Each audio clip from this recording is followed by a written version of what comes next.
જય સિયારામ દરેક મિત્રોને જય સિયારામ જય સિયારામ જય સિયારામ.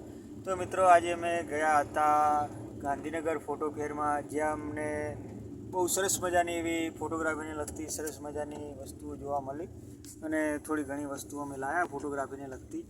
તો અમે ગયા હતા, હું, મુકેશભાઈ, ભાવેશભાઈ, બધા સરસ મજાના સાથી મિત્રો સાથે એક સરસ મજાનું એક કહેવાય કે ફરવા અને ધંધાકીય જે કહેવાય ને એવી રીતે આપણે જઈ આવ્યા અને રિટર્ન આવ્યા. તો રિટર્ન સારો એવો વરસાદ ચાલુ હતો. વરસાદની શરૂઆત લગભગ 3 વાગે થોડો છાંટાની થઈ ગઈ હતી, પણ ભગવાન માતાજીને કરવું અને આપણે નડ્યો નહોતો વરસાદ, પણ અત્યારે વરસાદ ચાલુ છે. તો અત્યારે અમે ક્રોસ થઈ ગયા છીએ ગોઝારિયા અને મહેસાણા વચ્ચે છીએ અને રામપુરા ચોકડી પહોંચવા આવ્યા છીએ. તો સરસ મજાની એવી આજે ફોટો ફેરમાં મજા આવી, સરસ મજાની મોજ કરી અમે બધા મિત્રોએ અને સરસ મજાનો આનંદ કર્યો.